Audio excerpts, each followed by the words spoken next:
जहाँ किसी माशरे में कानून बनाना बहुत ज़रूरी है, वहीं उसके शहरियों का इन कवानीन को जानना भी बहुत ज़रूरी है। मुकदमे के इंदराज का तरीका अपने मौजूद मेहमान से सीखेंगे। किसी भी सूरत में उस जुर्म की इतला आप जो है ना वो पुलिस तक पहुंचाएंगे। 154 के तहत वो पुलिस पाबंद है इस चीज़ की कि वो फौरी तौर के ऊपर उस बंदे की जो है ना वो FIR दर्ज करे। क्या जो दरख्वास्त है ये सिर्फ तहरीरी सूरत में दी जा सकती है कि और भी तरीका कोई है? मामला है सिर्फ इतला देने का। जो बंदा FIR करवाने जा रहा है वो किन चीज़ों को लाजमी दरख्वास्त में शामिल करे और इसका ख्याल रखे? गलत मुकदमात के इंदराज का जो है ना वो ज़्यादा रवाज भी है, लोग करवाते भी हैं और दीदा दानिस्ता करवाते हैं। बिस्मिल्लाहिर्रहमानिर्रहीम। मौजूद नाज़रीन अस्सलाम वालेकुम। AB मीडिया के प्लेटफॉर्म से मोहम्मद सुहेल रियाज आपकी खिदमत में हाज़िर है। नाज़रीन, दुनिया के तमाम महज़्ज़ब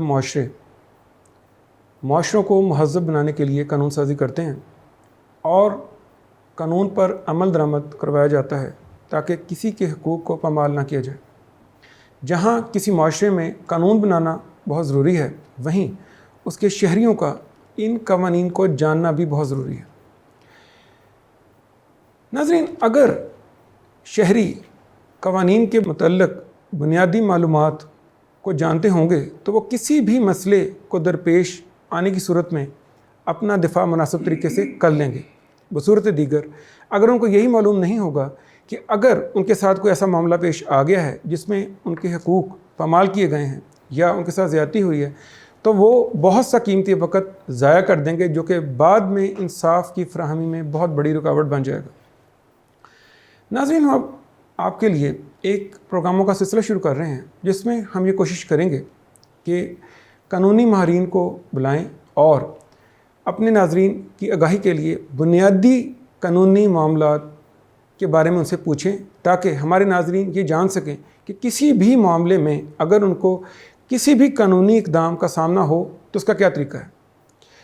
नाज़रीन, हमारा आज का प्रोग्राम इस सिलसिले का पहला प्रोग्राम है और आज हम मुकदमे के इंदराज का तरीका अपने मौजूद मेहमान से सीखेंगे, जिसके लिए हमने आज अपने स्टूडियोज़ में दावत दी है मोहतरम यूसुफ बेग साहब को। आप माशाल्लाह कानूनी माहिर हैं, अदालती और कानूनी मामलात में आपका 32 साल का वसी तजर्बा है। प्रोग्राम का आगाज़ करते हैं। अस्सलाम वालेकुम वकील साहब। वालेकुम अस्सलाम। वकील साहब, आज हमने ये फ़ैसला किया है कि हम आपसे ये समझें कि आम जो शहरी है, जो आम शरीफ आदमी है, अगर उसके साथ कोई ज़्यादती हो जाए या उसके साथ कोई भी वाक़या पेश आ जाए जिसमें उसको वो समझे कि उसके हकूक़ का ख्याल नहीं रखा गया या उसके साथ कोई ज़्यादती हुई है, तो उसको सबसे पहले करना कैसा चाहिए? आप क्या समझती हैं कि अगर कोई बंदा इस तरह के किसी मामले का सामना करे तो मुकदमे का अंदराज फिर कैसे कराए? जी वालेकुम अस्सलाम, बहुत शुक्रिया। आपने आज मुझे अपने स्टूडियो में दावत दी और मुझे बतौर एक तालिब इल्म कानून का सवाल का जवाब देने के लिए मुंतखब किया। सूरत हाल ये है कि किसी बंदे के साथ अगर किसी किस्म का कोई वक़ूआ या कोई उसके साथ कोई वारदात हो जाए तो ये बुनियादी हक़ है कि वो ख़ुद उसका बदला लेने के लिए ना चल पड़े। ये बुनियादी चीज़ है। अगर वो ऐसी सिचुएशन में आ जाएगा, उलझन का शिकार हो जाएगा, तो फिर उसमें सिचुएशन ये होगी कि फिर सोसाइटी जो है वो इंतशार का शिकार हो जाएगी।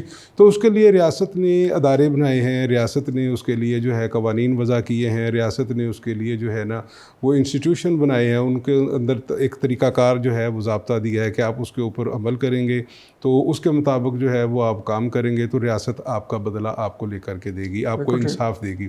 तो ऐसी सिचुएशन में सबसे पहले ये होता है कि ज़ाब्ता फ़ौजदारी की 154 एक सेक्शन है, उसके तहत आप एक एप्लीकेशन, ज़रूरी नहीं एप्लीकेशन, आप किसी भी सूरत में उस जुर्म की इतला आप जो है ना वो पुलिस तक पहुंचाएंगे। एक वकील साहब, एक छोटा सा इंफॉर्मेशन मैं नाजरीन के लिए चाहूँगा कि फ़ौजदारी और दीवानी, इनमें आम लोग कैसे फ़र्क करें? सीधी साफ सिंपल सा फ़र्क है। जहाँ पे अपना राइट्स का, हकूक़ का तयन करना हो, जैसे ये किताब जो है ये पढ़ी है, ये मेरी है या किसी और शख्स की, या मलकियत का इस पे ऊपर आ गया। फिर कोई इन्फोर्समेंट करवाना है, कोई कॉन्ट्रैक्ट इन्फोर्समेंट करवाना है, या जिसमें पुलिस की मुदाखलत की ज़रूरत नहीं है, वो दीवानी मामलात होते हैं। जिसमें किसी के साथ कोई ऐसा जुर्म इन्वॉल्व हो जाए जिसमें पुलिस की इन्वॉल्वमेंट ज़रूरी है, तो मसलन जिसमें सजा जजा का मामला होता है तो उसमें उस केसेस को हम फौजदारी में जो है ना वो कहते हैं कि वो फौजदारी है। अच्छा, अब हमारा मामला था कि इसके चूँकि मैं इब्तदा में ये कहना चाह रहा था, लेकिन हुआ ये कि जिस वक्त आपने अंदराज के हवाले से बात कर दी तो ये अंदराज मुकदमा के हवाले से फिर क्लियर हो गया कि ये फौजदारी जो है ना वो सेंस में क्वेश्चन आया। अब सिचुएशन ये आ गई कि 154 के तहत हम जो है ना वो पुलिस जो है ना वो पाबंद है कि उसको जिस वक्त भी एक इतला दी जाए कि काबिल दस्तअंदाजी जुर्म का इर्तिकाब पाया जाए, इसके लिए एक ज़रूरी है कि काबिल दस्तअंदाजी जुर्म हो। ऐसे जराइम जो काबिल दस्तअंदाजी नहीं हैं, जिनमें पुलिस मुदाखलत नहीं कर सकती, वो जराइम तो जराइम होते हैं। इसका मतलब ये नहीं कि वो जुर्म नहीं होता, जुर्म वो भी होता है, लेकिन उसके लिए एक ज़ाब्ता अलहदा से है, वो मजिस्ट्रेट साहब की इजाज़त होती है, फिर इंक्वायरी होती है, फिर उसके बाद होता है। लेकिन जो काबिल दस्तअंदाजी जुराइम होते हैं उनमें बराह रास्त पुलिस जो है ना वो बंदे को गिरफ़्तार कर सकती है, बगैर किसी यानी कि वारंट के, बगैर किसी इजाज़त के वो पकड़ सकती है। तो ऐसे जराइम के हवाले से हम बात कर रहे हैं कि 154 के तहत वो पुलिस पाबंद है इस चीज़ की कि वो फौरी तौर के ऊपर उस बंदे की जो है ना वो FIR दर्ज करे। ये FIR असल में एक बेसिक डॉक्यूमेंट है, ये बुनियादी दस्तावेज़ है जिसके ज़रिए हम कानून की मशीनरी जो है उसको हम हरकत में लाते हैं कि ये मेरे ख़िलाफ़ जुर्म हुआ है, अब मैंने ये आपको इतला दे दी है, अब आप अपना काम शुरू करें, मैं आपको एविडेंस देने के लिए तैयार हूँ। ये है इसका पीछे पर। बिल्कुल ठीक। अब एक शख्स FIR यानी फर्स्ट इंफॉर्मेशन रिपोर्ट के लिए जा रहा है थाने, वो थाने में जाके मिले किसको? हाँ, ये बहुत अच्छी बात है कि बंदा जो आम बंदा होता है, चूँकि उसका थाने में रोज़मर्रा का जाना आना नहीं होता, तो जो बंदा रोज़मर्रा जाने आने का नहीं होता तो वो हेजिटेशन का शिकार होता है। इस पर्पज़ के लिए आजकल फ्रंट डेस्क जो है वो बना दिए गए हैं। फिर उसके बाद ये होता है कि वहाँ पे फ्रंट डेस्क के अलावा एक जो पुलिस ऑफिसर उनको जो है ना वो मुकर्रर किया होता है, वो उसकी ड्यूटी बाउंड होता है कि वो उनकी एप्लीकेशन लेगा, वो एप्लीकेशन लेकर के फिर उसके ऊपर मुनासिब जो मामला होते हैं, अहकामात जो है वो उसके ऊपर दर्ज करता है। फिर वो एक उनका अपनी एक तकसीम है कि उसके मुताबिक जो SHO साहब को और बाकी मामला को जो है ना वो उसको मतलब इतला करते तो फिर उसके मुताबिक जो है वो मुकदमे का अंदराज होता है।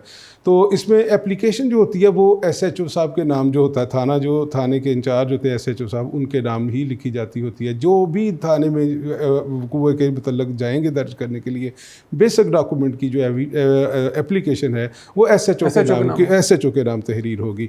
तो वो वसूल करने वाला SHO मुमकिन है कि ना हो, वो फ्रंट डेस्क का बंदा हो सकता है। तो आजकल ये सिचुएशन है कि फ्रंट डेस्क पे आप एप्लीकेशन देंगे तो वो बाकायदा आपको उसकी रसीट एक जारी करेंगे, उसके ऊपर आपका मोबाइल नंबर होगा, उसके ऊपर आपका तफ्तीशी का नाम लिखा जाएगा, उसके ऊपर एप्लीकेशन का नंबर जो है वो उसके ऊपर दर्ज होगा। फिर आपको ये भी उसके ऊपर बताया जाएगा कि थाने में आप किस वक्त पे पहुँचे, और सारी ये चीज़ें ज़रूरी जो है वो मालूमात उसके ऊपर दर्ज होती हैं। ये सारी चीज़ें बताई जाती हैं। बिल्कुल ठीक। यूसुफ, ये फरमाएं कि क्या जो दरख्वास्त है ये सिर्फ तहरीरी सूरत में दी जा सकती है कि और भी तरीका कोई है? ये एक अच्छी बात है कि इसका भी मामला क्लियर होना चाहिए। असल में मामला है सिर्फ इतला देने का। ठीक। अब एप्लीकेशन की सूरत में दें या आप ज़ुबानी सूरत में दें, ऐसी सिचुएशन नहीं है कि एक बंदा वो खुद नहीं लिख सकता तो और उसके पास ऐसे मामलात भी नहीं, को बंदा भी या सोर्स भी उसके पास मुयसर नहीं कि वो खुद जो किसी को डिक्टेट करवा के या बता के अपनी एप्लीकेशन मुरतब करवा ले। तो फौरी तौर के ऊपर पुलिस के जो है ना वो थाने में जाए और पुलिस को जाके इतला दे, तो पुलिस ड्यूटी बाउंड है कि उसका बयान जो है वो तहरीर करे, ज़ब्त तहरीर में लाए और उसको कलमबंद करने के बाद उसको पढ़ के सुनाए। उसको पढ़ के सुनाने के बाद जिस वक्त वो उस मजमून के से इत्तफाक करे तो फिर उसके नीचे वो अपना थंब लगाए, दस्तखत करे, तो फिर उसके ऊपर जो है ना वो अंदराज मुकदमा हो जाता है। फिर उसमें आ जाती लैंग्वेज ऑफ एप्लीकेशन। लैंग्वेज कोई भी जिंदा लैंग्वेज जो राइज है उसके अंदर ये एप्लीकेशन जो है ना वो दी जा सकती है। मसलन उर्दू में दी जा सकती है, आम जो है वो हमारे मुस्तामल है वो इंग्लिश उर्दू में है, उर्दू में दी जा सकती। लेकिन अगर यही इंग्लिश में भी दे दी जाए तो कोई मसले वाली उसमें बात नहीं, वो भी एक्सेप्टेबल होगी इसमें। बिल्कुल ठीक। अच्छा यूसुफ, ये फरमाएं कि अब दरख्वास्त हमने देनी है, लिखते वक्त जो बंदा FIR करवाने जा रहा है वो किन चीज़ों को लाजमी दरख्वास्त में शामिल करे और इसका ख्याल रखे? बिल्कुल, ये बातें बहुत ज़रूरी हैं कि अगर कोई इंफॉर्मेशन जो है उसमें दर्ज करवाते वक्त कोई रह जाए तो वो बाद में बहुत मसाइल पैदा करती है। वो बंदे को किसी वक्त इस तरह की स्टेज के ऊपर ले जाती है कि ये बाद में कहते हैं कि ये इम्प्रूवमेंट हुई है, ये वो वक्त जिस वक्त बंदे के साथ वकूआ हुआ था उस वक्त इसने जो है ना वो बात नहीं की, अब ये सोचने के बाद या मशावरत मिलने के बाद कर रहा है। इसमें इब्तदाई तौर के ऊपर तो कंप्लेनेंट का अपना नाम होना बहुत ज़रूरी है, कंप्लेनेंट का नाम हो, फिर उसके बाद उसके जो जुर्म हुआ है उसकी तफसील मुकब्बल उसके अंदर होनी चाहिए, वो वकूए की पूरी तफसील वो बताए कि किस तरीके के साथ वकूआ हुआ था। फिर उसके बाद वो मुल्ज़मान का नाम जिन्होंने वो वकूआ किया है, फिर उनके पास जो जो हथियार या आला थे वो आला ज़रब थे या जो भी उनके पास आला ज़रब था या जिसके ज़रिए उन्होंने जो वारदात की है वो कौन किसके साथ मुसल्ला था वो उसके अंदर मालूमात होनी चाहिए। फिर वो तारीख़, मुकाम और वक़्त जो है ना उसका बहुत ज़रूरी है कि वो भी उसमें दर्ज किया जाए। फिर उसके बाद ऐसी सिचुएशन कि अगर खुदा न खासा रात का वकूआ है तो रात के वकूए में बहुत ज़रूरी है कि वो बंदा ऐसी जो वकूआ बयान कर रहा है वो बताए कि वहाँ पे फ़लाँ जगह के ऊपर जो है ना वो लाइट भी मौजूद थी और उनकी मौजूदगी में, लाइट की मौजूदगी में मैंने उन मुल्ज़मान को जो है ना वो शनाख्त किया है। किसी वक्त जो बंदे होते हैं वो आवाज़ से पहचान कर लेते हैं, चाल ढाल से भी पहचान कर लेते हैं, लेकिन ये थोड़ा सा डायरेक्ट एविडेंस की सिचुएशन में थोड़ा सा कमज़ोर होती है ये वाली बात। तो ये वाली बात जो है ना ये बातें फिर उनका अगर ऐसी सिचुएशन आ जाती है कि बंदा उनको जानता ही नहीं, मुल्ज़मान को वकूआ ऐसा हो जाता है, अचानक नामालूम हो जाते हैं वो, उनको फिर कैसे, तो उनके मतलब ये है कि कल कलां को अगर शनाख्त परेड में जाना है या किसी तरीके के साथ आना है तो वो कम अज़ कम उनका जो हुलिया है, उनकी शक्ल सूरत है, उनकी उम्र, उनका कद काठ, ये चीज़ें जो है ना ये ज़रूर उनमें तहरीर कर दे ताकि वो मुताबिकत और ममासला जो है वो जिस वक्त आईडी परेड में जाए तो उसके साथ उसकी हो जाए तो वो तस्दीक हो जाए कि ये वाकई वही बंदा है इसका। बिल्कुल ठीक।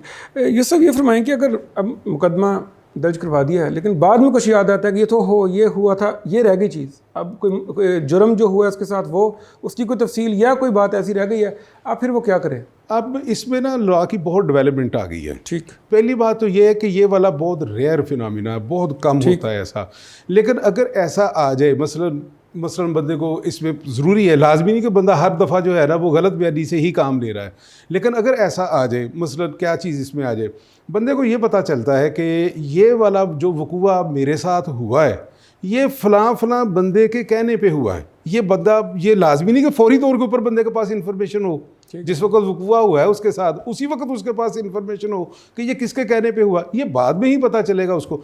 अब जिस वक्त इसको बाद में पता चले तो अगर ये बंदा जिसके साथ वकूआ जो मुद्दई है मुकदमे का वो सिर्फ सिंपल सादा बता देगा कि उसके कहने पे हुआ है या बगैर, वो बिल्कुल बात जो है ना वो कोर्ट्स उसको तस्लीम नहीं करेंगी, वो बिल्कुल रद्द कर दी जाएगी। वो ज़रूरी है कि वो उसके गवाहान उसके बताए कि फ़लाँ गवाह ने मुझे बताया कि फ़लाँ जगह के ऊपर बैठ के फ़लाँ टाइम फ़लाँ की मौजूदगी में ये जो है ना ये साजिश तैयार कर रहा था, फिर उसने जो है ना वो मुल्ज़मान को जो है ना वो मेरे ख़िलाफ़ उकसाया, यानी कि वो मरबूत किस्म की एविडेंस होगी तो फिर मानी जाएगी, वरना अमूमी तौर के ऊपर केस को इम्प्रूव करने के लिए अपनी कमियाँ पेश जो हैं केस में पहले रह जाती हैं उनको इम्प्रूव करने के लिए लोग जो है ना इस तरह का फिनोमिना अडॉप्ट करते हैं और कोर्ट्स जो हैं इन चीज़ों को स्नब करती हैं, टर्न डाउन कर देती हैं, उनको एंटरटेन नहीं करती इस तरह। बिल्कुल ठीक। हम मीडिया में भी आमतौर पर सुनते हैं और जब भी कोई किसी के साथ मामला पेश आता है ये बात अक्सर सुनने में आती है कि जी पुलिस का मुकदमा दर्ज करने से इनकार। अब यहाँ पे फिर क्या करें? अब ऐसी सिचुएशन है कि अब ये वाली बात जो है ना कि पुलिस मुकदमे के इंदराज से मुकदमे से इनकार कर दे, ये बहुत कम हो गया है मामला, क्योंकि अब पहले ये हाई कोर्ट में जाना पड़ता होता था, अब अमेंडमेंट हो गई, अब यहाँ तमाम जो कोर्ट्स हैं जहाँ पे डिस्ट्रिक्ट एंड सेशन जज साहब के लेवल के जज साहिबान, एडिशनल सेशन जज साहिबान बैठते हैं, वहाँ पर ये इख्तियार जज साहिबान को मौजूद है कि वो प्रॉपर जो है ना वो डायरेक्शन दे सकते हैं। उसका एक तरीक़ाकार है, जैसे मैंने अभी पहले अर्ज़ किया था कि जिस वक्त एक बंदा जाएगा थाने में इब्तदाई एप्लीकेशन देने के लिए तो वो एप्लीकेशन देगा तो उसको एक जो है वो रिसीट मिलेगी, रिसीट मिलने के बाद वो बंदा अब उसके सब तसव्वुर कर लिया गया कि 154 CRPC के तहत ये उसी वक्त मुकदमा दर्ज होना है। अब वो मुकदमा दर्ज उसका नहीं हुआ, अब वो बंदा क्या करेगा, तमाम इजला में वो डिस्ट्रिक्ट कंप्लेंट जो है ना वो बना दिए गए, SSP डिस्ट्रिक्ट कंप्लेंट सेल बने हुए हैं, वहाँ पे SSP लेवल का बंदा जो है ना वो एक ऑफिसर जो है, उनको इख्तियारात जो अवेलेबल हैं, वो एक एप्लीकेशन आपने थाने वाली एप्लीकेशन की रसीद लगा के वहाँ पे भी जमा करवा देनी है कि हमने SSP कंप्लेंट को भी जो है ना अपनी दर्ज करा दिया। वो 7 दिन के अंदर उसने जो है ना उसके ऊपर अहकाम जारी करने को नहीं। उसके बाद अगर ये दोनों चीज़ें नहीं होती तो फिर उसके बाद आप डायरेक्टली आप किसी भी अच्छे वकील साहब का जो है ना इंतखाब करें, उनके साथ अपने मामला तय करें, तो उनको ये दोनों एप्लीकेशन और प्लस रसीद दे दें अपनी, और इसके एविडेंस के तौर के ऊपर जो आपके पास डॉक्यूमेंट्री एविडेंस है वो भी उनको दे दें। वो साथ उसको मुंसलिक करेंगे, एक तहरीरी दरख्वास्त 22A 22B उसको अमूमी तौर के ऊपर जो है ना वो दफ़ात जो है ना वो CRPC के हैं, लेकिन अमूमी तौर के ऊपर उसको पिटीशन कहा जाता है, पिटीशन दायर कर दी, तो वो 22A 22B की पिटीशन होती है, दरख्वास्त होती है, जो सेशन साहब को जो जिनके पास ex official justice of peace का इख्तियार होता है उनको तफवीज़ होती है। वो फिर अपने अपना कमेंट्स वगैरह पुलिस से तलब करते हैं कि आपने जो एप्लीकेशन आई इसके ऊपर क्या जो है ना वो किया, कि एप्लीकेशन दी है उसके ऊपर की अपनी जो सूरत हाल है वो हमें आगाह करें। तो वो जो रिपोर्ट आती है फिर उसको बदलना, वो अगर से रिपोर्ट पाबंद नहीं है जज साहबान को उस रिपोर्ट को माने, जज साहब ने फिर देखना ये है कि अगर वो कॉग्निजेबल ऑफेंस मेड आउट होता है तो वो डायरेक्ट इख्तियार है उनके पास, वो डायरेक्टली पुलिस को डायरेक्शन जारी कर सकते हैं कि आप फौरी तौर के ऊपर इसका मुकदमा दर्ज करें। बिल्कुल ठीक। ये सब ये फरमाएं कि मुकदमा अक्सर देखा गया है कि अंदराज भी सही है, बात भी सच है, लेकिन मुलजमान को फिर भी रियायत मिल जाती है, ये कैसे होता है? ये एक हमारा जो ये खित्ता है ना जी, इसमें एक छोटी सी प्रॉब्लम है। ये अमूमी तौर के ऊपर जो देहाती मामलात होते हैं ना उसमें होती है कि लोगों की पुरानी एक दूसरे के साथ जो है ना चपकलश होती है, पुरानी रंजिश होती है, और थोड़ी बहुत भी रंजिश हो तो फिर इस तरह करते हैं कि कोई वकूआ तो जैनवन होता है, वकूआ हुआ होता है, लेकिन किया होता है एक बंदे ने, किया होता है 2 बंदों ने, तो कोशिश ये होती है उनकी कि बदला लेने के लिए ज़्यादा से ज़्यादा इनके बंदे जो है ना उसमें इन्वॉल्व कर दिए जाए। मसलन लड़ाई का वकूआ है, बंदे ने आमादा है कि मैंने लड़ाई करनी है, एक उसका अपना फिनोमिना है, और वो बंदा फायरिंग करता है। अब फायरिंग करने वाले को किसी के कमांड वो ललकारे की तो ज़रूरत नहीं है कि वो ललकारा मारेगा तो फिर वो फायर मारेगा। तो ऐसी सिचुएशन में अगर कोई ललकारे वाला है या कोई दूसरी अपना कुंद आला के साथ लड़ाई है तो वहाँ पे जफे वाला बंदा है, तो ये बंदे जो है ना वो उनको ऐसे ही बीच में करे तो फिर इनका मुकदमा जो होता है ना इनकी हद तक जो होता है ना वो इनको राहत मिल जाती है। ये वाला मामला होता है इसमें। और कोशिश ये करनी चाहिए, जो दयानदारी वाली बात है, कि जिस बंदे ने वकूआ किया है, जिस बंदे ने कोई वारदात की है उसकी हद तक लिखें, उसकी हद तक उसको इन्वॉल्व रखें, तो वो एक तो सच्चाई उसमें आ जाती है, बरकत आ जाती है, फिर वो बंदा कोशिश करने के बावजूद भी सजा जजा के अमल से बच नहीं सकता। यानी कि बात जितनी है मामला बिखरेगा भी नहीं और मशकूक भी नहीं होगा। जी जी बिल्कुल बिल्कुल ठीक। ये सब ये फरमाएं कि बात का जिस तरह भी आपने कहा है कि हमारी रंजिश पुरानी होती है, बेगुनाह अफराद को ना FIR में नामजद कर दिया गया, अब वो बेगुनाह अफराद क्या करें? हाँ, ये बात है कि अगर कोई बंदा बेगुनाह है और उसको इन्वॉल्व भी कर दिया गया है तो ऐसी सूरत हाल में फ्रैंकली जो बात है उसके लिए थोड़ी सी कठिनाई पैदा हो गई है। वो फौरी तौर के ऊपर वो चाहे कश्ती से छलांग लगाना उसके लिए मुमकिन नहीं होगा कि कश्ती से फ़ौरन छलांग लगाना उसके लिए मुमकिन नहीं होगा। अब उसके लिए सिचुएशन फिर भी कोई जो ज़ाब्ता है, जो उसमें कोई कानून के ऊपर उसके लिए जो अवेलेबल रेमेडीज़ हैं उनको हम सरेदस्त डिस्कस कर लेते हैं। एक तो ये कि वो SSP इन्वेस्टिगेशन के पास जो है ना वो अपनी एक एप्लीकेशन सबमिट करे, वो उसके ऊपर सारी वो सारी बातें वजूहात अपनी बयान करे कि मैं इन वजूहात की बिना के ऊपर मैं बेगुनाह हूँ, मुझे गलत तरीके के साथ जो है ना वो मुलव्वस किया गया है। फिर वो तफ्तीशी के पास आएगी, तफ्तीशी फिर उसको वो तफ्तीशी को मार करेंगे, तफ्तीशी जो है उसको गौर खोज करेगा। फिर दूसरा तरीक़ाकार होता है कि ऐसी सिचुएशन में डायरेक्ट एविडेंस जो होती है ना रिट हाई कोर्ट में वो नहीं दायर की जा सकती होती या करनी भी नहीं चाहिए, लेकिन ऐसी सिचुएशन के बंदा बेगुनाह है। अब इसमें जो होती है ना कि 4 या 6 मुलजमान में तो एक की प्ली ये है कि मैं बेगुनाह हूँ, तो एक की प्ली के ऊपर वो FIR जो है ना वो क्वाश नहीं हो सकेगी। वो क्वाश होगी तो सारे के सारे के ऊपर होगी, सारी वो पीस मील FIR जो है ना वो क्वाश नहीं होगी। मसलन एक की मुलज़िम की हद तक होगी, बाकियों की हद तक नहीं होगी, ऐसा नहीं होगा।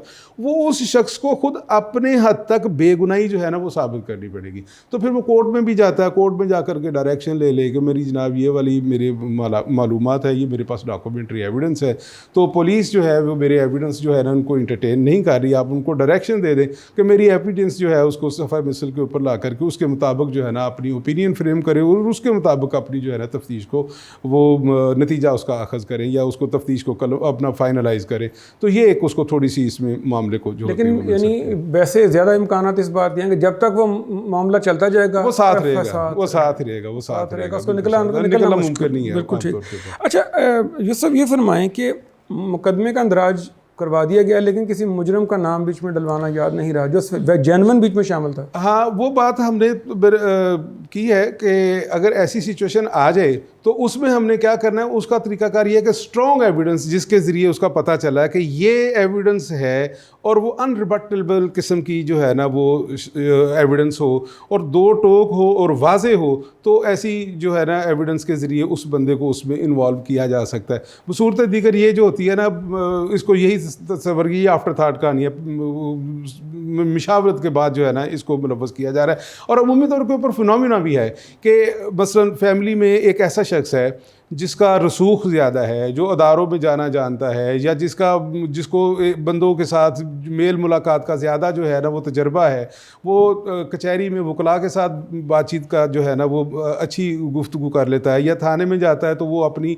सलीके के साथ अपना मौक़िफ़ बयान कर सकता है। तो वो घर का, जिसे कहते हैं ना कि एक घर का सरबराह तस्वर किया जाता है। तो अमूमन दूसरी साइड की ये कोशिश होती है कि जो इनके सरबराह है ना उसको इसमें मुलव्वस किया जाए ताकि वो केस में बुक हो, तो वो ताकि मुलज़म के तौर के ऊपर आवाज़ रेज़ करे, सफाई देने के लिए इनकी आवाज़ जो है ना वो रेज़ ना कर सके। ये होता है उसमें अमूमी तौर के ऊपर मामला। तो इस चीज़ को गलत किया गया कि आपने जो भी इंफॉर्मेशन देनी है मुलज़मान की वो इब्तदाई इतलाई रिपोर्ट FIR में ही दे, सब्सिक्वेंट वाली बात जो है ना उसको अमूमी तौर के ऊपर जो है ना वो टर्न डाउन किया जाता है, डेप्रिकेट किया जाता है। इसमें एक चीज़ और थोड़ी सी वजाहत कर दें, अक्सर लोग शुरू में सोचते हैं यार इसमें ना इतला नहीं देते, FIR नहीं कराते, यानी वो कन्फ्यूज़ हैं। अगले दिन कोई मशवरा देता नहीं यार FIR कराओ, फिर वो जाने का सोचते हैं, फिर वो कहते हैं नहीं जी फ़लाँ जो फ्रीक है अगला वो ढाडा है, ज़रा स्ट्रॉन्ग पार्टी है, रहने देते हैं। अब इसी जज्बे में बंदा सच्चा भी है तो वो थोड़ा सा ना लेट हो जाता है। लेट की सूरत में इसको क्या नुकसान होगा या क्या करें? जो फौजदारी मुकदमे का इंदराज है या मामला है कि उसको जो है ना इल्म में लाना या रिपोर्ट करना, उसके लिए अमूमी तौर के ऊपर जो है वो जो होती है ताख़ीर वो इतनी फैटल नहीं होती, लेकिन कुछ मामलात हैं उनमें ये जहर की तरह फैटल होती है। ठीक, मसलन कोई डॉक्यूमेंट्री एविडेंस का केस है, किसी ने फ्रॉड आज किया है, कोई डॉक्यूमेंट आज जाली मरतब किया है, बंदे को पता साल बाद चलता है, 2 साल बाद पता चलता है, तो वो उसमें तखीर वो कहे जी ये उज़र ले मुलज़म के जनाब ये पर्चा तखीर के साथ दर्ज हुआ है, तो ये नहीं मानी जाएगी क्योंकि वो डॉक्यूमेंट्री एविडेंस का केस है। जिस वक्त उसको पता चला, फिर उसके सरफेस पे आई बात, फिर उसको पता चला तो फिर उसने मुकदमा दर्ज करवाया। अब दूसरी सूरत हाल आ जाती है लड़ाई का, खुदा न खास्ता कत्ल का या डकैती का कोई मामला आ जाता है जो बराह रास्त वायोलेशन का, बंदे के साथ वायलेंस होती है जिसमें बंदे को मजरूब किया जाता है। अब ऐसी सिचुएशन में अगर बंदा 2 दिन 4 दिन 6 दिन की ताखीर करता है, यहाँ पे तो घंटों की ताखीर भी बसाओ का जो है वो बोलोक हो जाती है, बंदे बरी हो जाते हैं हाई कोर्ट सुप्रीम कोर्ट से जाकर के कि ये उसमें एक लिखा जाता है जो इतलाई रिपोर्ट है उसके अंदर एक जो होता है ना वो उसमें एक कालम होता है कि वकूआ से थाने का और थाने से जाए वकूआ का फासला कितना है। अब वो हो 1.5 किलोमीटर और शहर का वकूआ हो और 1.5 किलोमीटर तो 4 मिनट मोटरसाइकिल पर ही लगते, लेकिन वहाँ पे 6 घंटे की तखीर आ जाए, 8 घंटे की तखीर आ जाए, तो भाई 6 घंटे 8 घंटे कहाँ पे सर्व किए गए। तो फिर ये उसके तरफ जो है ना वो नेगेटिव असर जो है ना वो आना शुरू हो जाता है मुद्दई की कहानी के ऊपर। सच्चा होने के बावजूद भी ये मोहलक हो सकती है उसके बाद कि इसने कोई कानूनी मशावरत ली है, आपस में बैठ करके उन्होंने मशावरत की है, फिर ये सोचा कि असल मुलज़िम की बजाय फ़लाने बंदे को जो है ना वो रखा जाए तो ये हमारे लिए ज़्यादा बेहतर, तो फिर इसलिए ये ताख़ीर जो है ये मोहलक भी साबित होती है। बिल्कुल ठीक। अब किसी का जेन्युइन नाम FIR में है जी, अभी तो हमने डिस्कस किया ना कि उसका गलत नाम आ गया, अब सही आ गया है, वो क्या करें? अब इसमें सही है कि अगर वो नाम तो उसका ठीक आ गया तो पहली तो बात इसकी सीधी है कि वो फेस द म्यूज़िक अब उसने जो किया वो भुगते अपना। दूसरी सूरत हाल इसमें यह है कि अगर वो उसके नाम के बावजूद उसके खिलाफ एग्जैजरेट कर दिया गया है। मसलन उसने वो किया नहीं जो उसके खिलाफ बना दिया गया है, या जो कहानी बना दी गई है वो सारी की सारी उसके ऊपर जो है ना वो कर दी गई है। हाँ, वो कर दी गई।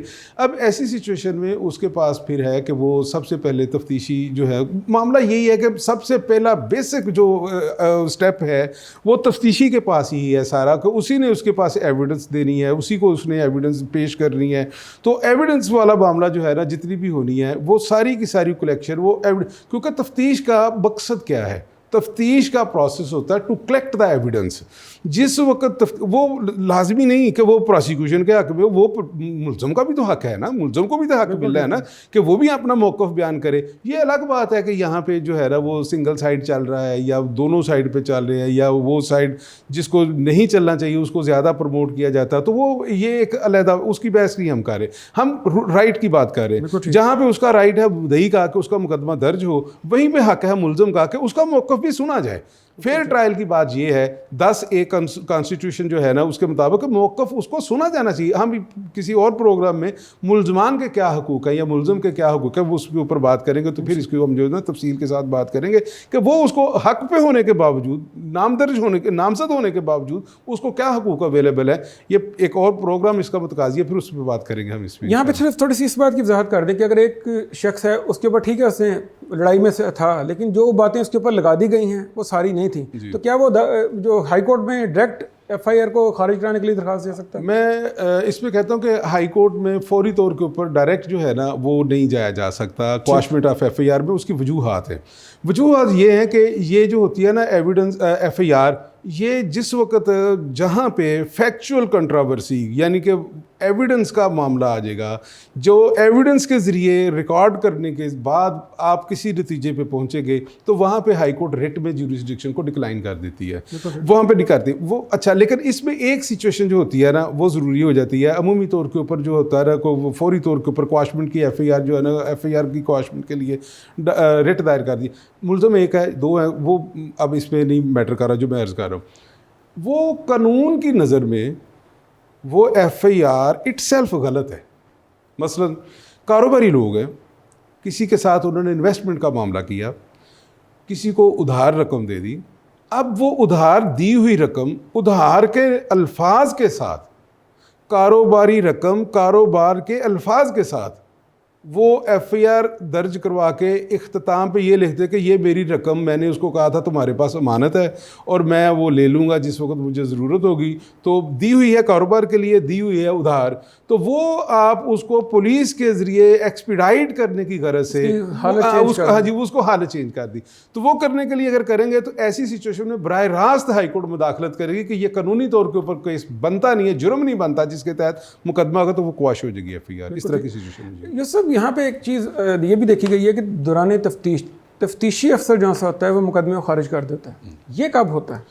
हाँ, ये ऐसी सिचुएशन है कि जिस वक्त तफ्तीशी इस नतीजे पे पहुंचता है कि मुद्दई जो साइड है उसने जो FIR दर्ज करवाई है वो बुनियादी तौर के ऊपर गलत इन्फॉर्मेशन के ऊपर है, मिसकंसीव हो गया और गलत इन्फॉर्मेशन दे करके मेरे साथ इसने किया कि जो एविडेंस मुल्ज़म साइड से आ रही है वो एविडेंस जुर्म के ना होने की या इस बंदे के उस केस में मुलव्वस ना होने की स्ट्रॉन्ग एविडेंस है, तो वो मुकदमे को इखराज के लिए जो है ना वो कर देगी, अखराज रिपोर्ट उसके जो है ना वो तफ्तीशी मुरतब कर देगा। उसका एक हरारकी है फिर वही कि वो उनकी इंटरनल है, उसको डिस्कस करे या ना करे उसका कोई इतना नहीं है, लेकिन वो तरीकाकार यही है कि वो अपने SHO को बताएगा, DSP उसको सुनेगा दोबारा, फिर उसका जो है इमीडिएट बॉस है बॉस के तौर के ऊपर SP सुनेगा, तो फिर वो सारे के सारे एग्री होंगे, अपनी अपनी ज़िम्मनी लिखेंगे, फिर उसके बाद वो अखराज रिपोर्ट मुरतब जी का एक छोटा सा तरीका उसका ज़िम्मन कर दे,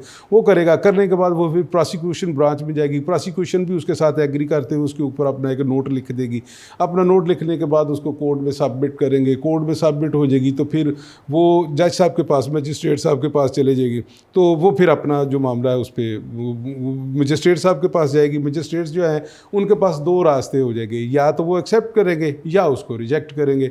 अब वो एग्री और डिसएग्री ये जो होता है पर्टिकुलर वर्ड है इसका कि अखराज रिपोर्ट के साथ एग्री करेंगे या डिसएग्री करेंगे। जब मजिस्ट्रेट साहब इस नतीजे पे पहुँचे, ये अखज़ करें कि जो मेरे पास मटेरियल अवेलेबल है इसके मुताबिक मुल्ज़म का इनके साथ लिंक होना पाया जा रहा है, तो वो डिसएग्री कर देंगे।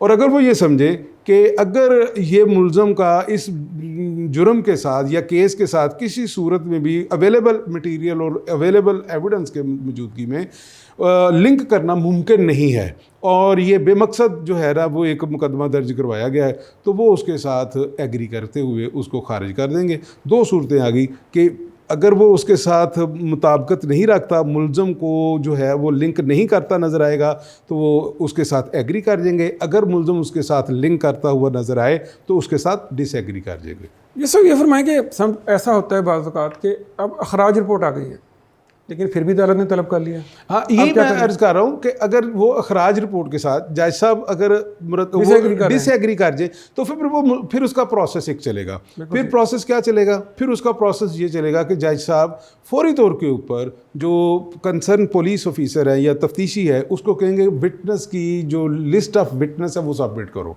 कि जो गवाहान हैं इनके वो उनको लिस्ट जो है ना वो कोर्ट में सबमिट करो और मुल्ज़म की तलबी हो जाएगी।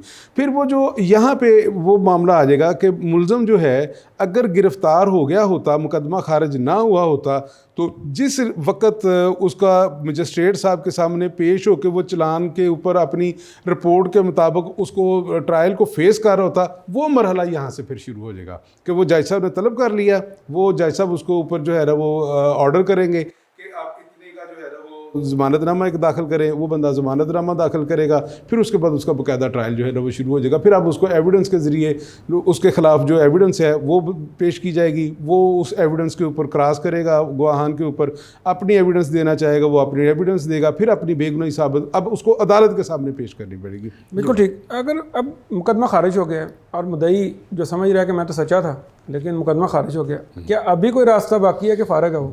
अब सूरत हाल ये है कि हम थोड़ा सा इब्तिदा में भी एक बात हमने की थी कि अगर ये सारा कुछ करने के बाद मसलन बंदा FIR के लिए थाने में गया है, नहीं हुई, 22 दरख्वास्त जो है वो दी है, फिर भी नहीं हुई, हाई कोर्ट में उसको चैलेंज किया उस ऑर्डर को, फिर भी FIR नहीं हुई, और यहाँ पे इखराज वाली सिचुएशन आ गई कि मुकदमा जो है इखराज के साथ जज साहब या मजिस्ट्रेट साहब जो हैं एग्री करके, अब उसके पास क्या रेमेडी बचती है? लेकिन वो उसके पास एविडेंस है, वो कह रहा है कि मैं सच्चा हूँ, मैं साबित कर सकता हूँ।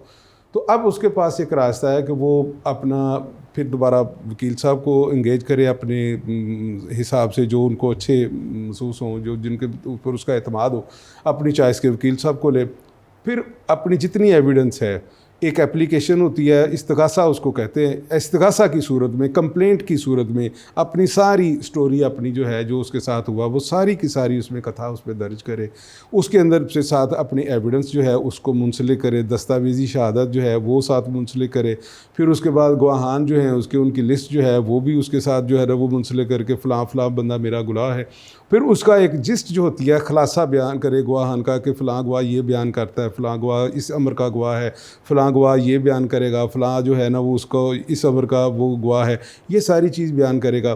फिर जज साहब जो हैं उसको समाअत करेंगे उसकी, तो समाअत करने के बाद इब्तदाई तौर के ऊपर जो है ना जज साहब सरसरी एविडेंस उसकी लेंगे। सरसरी एविडेंस के बाद सिर्फ ये असेस करना होता है कि क्या वाकई काबिल दस्तंदाजी जुर्म बनता है या जो जुर्म के मतलब कहा जा रहा है वो जराइम बनते हैं। तो अगर वो एविडेंस में, सरसरी एविडेंस में ये बात साबित करने में कामयाब हो जाए तो फिर उसको तलब किया जा सकता है मुल्ज़मान को। अभी सिर्फ तलबी हो रही है, उसका मेरिट के ऊपर हम फैसले की कोई बात नहीं कर रहे, सिर्फ मुल्ज़म की तलबी की हद तक बात हो रही है। फिर वो बात होगी, तलबी हो गई है, फिर उसके बाद एविडेंस का प्रोसेस है, वो साबित हुआ तो जज़ा सज़ा होगी, वरना फिर बरी हो जाएगा, ये बात उसमें। आखिर में एक चीज़ मैं पूछना चाहूँगा कि अगर कोई शख्स गलत इतला देकर मुकदमा दर्ज करवाए किसी को फंसाने के लिए, उसके खिलाफ क्या कार्रवाई की जाए? ये हमारे ना यहाँ पे थोड़ा सा मामला जो है ये कम देखने में आ रहा है। हालांकि सुप्रीम कोर्ट, अपेक्स कोर्ट जितनी भी है, हाई कोर्ट, उन्होंने ये कहा कि आपके पास जिस वक़्त कोई भी बंदा काबिल दस्तंदाजी जुर्म की इतला लेकर के आता है, आप पाबंद हो कि फ़ौरी तौर पर 154 के तहत आपकी ये ज़िम्मेदारी है, ज़ाब्ता फ़ौजदारी 154 के तहत, कि आप फ़ौरी तौर के ऊपर उसका अंदराज मुकदमा करें। हाँ, अब इस नतीजे पे पहुँचे कि इस शख्स ने हमें गलत इतला दी है, तो जिस वक्त गलत इतला दी जाए किसी भी सरकारी अफीसर को इसी मामले को, तो फिर उसके तहत 182 ताज़ीरात पाकिस्तान की कार्रवाई होती है। उसके लिए उसका सज़ा का होना, वो एविडेंस आएगी, फिर उसको वो एविडेंस डॉक्यूमेंट्री एविडेंस है, तो वो अमूमी तौर के ऊपर जो होती है ना, वो सज़ा होना जो था ना, वो लाजमी एक किस्म का उसके ऊपर डेटरेंट भी आ जाता है। और ये एक लाजमी कार्रवाई ये ज़रूर करनी चाहिए। ये फिनोमिना हमारे बहुत कम है, रेयर है, जिसकी वजह से हमारे जो माशरे में है ना, गलत मुकदमात के इंदराज का जो है ना, वो ज़्यादा रवाज भी है, लोग करवाते भी हैं और दीदा दानिस्ता करवाते हैं। तो जहाँ पे 182 की कार्रवाई जो है वो मुतबादल के तौर के ऊपर सामने आ जाए, तो काफ़ी सारी जो है ना, ये गलत मुकदमात के इंदराज के लिए ये सूदमंद भी साबित हो सकती है। यूसुफ, आपका बहुत शुक्रिया, हमारे प्रोग्राम में तशरीफ़ लाए, आपने हमारी बड़ी पेचीदा मामलों में हमारी रहनुमाई की, हम आपके बहुत शुक्रगुज़ार हैं। इंशाल्लाह हम आपको आइंदा भी दावत देते रहेंगे। इसके साथ ही नाज़रीन, हमारे आज के प्रोग्राम का वक्त अब ख़त्म होता है। नाज़रीन, इस बात में कोई शक नहीं है कि कानूनी मामला बहुत पेचीदा हैं और आम इंसान की समझ से थोड़ा दूर हैं, लेकिन बहरहाल इनको समझना मुमकिन है। हमारे मुअज़्ज़ज़ मेहमान ने बहुत अच्छे तरीके से हमें समझाया है कि अगर कोई भी वारदात या कोई भी वाक़या आपके साथ पेश आ जाता है तो कानून को अपने हाथ में ना लें। सबसे पहले जो गवर्नमेंट ने मुस्तनद अदारे बनाए हैं उनसे रुजू करें, यानी पुलिस, और उसका एक प्रोसेस है अपनी शिकायत को दर्ज कराने का। वो वक़्त ज़ाया किए बगैर अपनी शिकायत दर्ज कराएं ताकि उसके ऊपर फौरी तौर पर कानून हरकत में आ सके। और कोशिश करें ये सारा कुछ करने के दौरान सच का दामन हाथ से ना छोड़ें। सच वो चीज़ है कि जब आप सच को पकड़ के चलेंगे तो एक तो आपका केस बिखरने से बचेगा, दूसरा उसमें सच्चाई का एलिमेंट होने की वजह से उसमें आपके जीतने के इम्कान ज़्यादा रहेंगे। और अगर आपके ख़िलाफ़ कोई गलत कार्रवाई कर दे तो उसको नज़रअंदाज मत करें, उसके ख़िलाफ़ बाकायदा कानूनी कार्रवाई करें ताकि माशरे में इस तरह के जो सारे अमल हैं उनको ख़त्म किया जा सके। अपने ज़ुकारब, अपने दोस्तों, सबका ख्याल रखिएगा। आइंदा किसी नए मौजू के साथ फिर हाज़िर होंगे। तब तक के लिए इजाज़त। अल्लाह हाफ़िज़।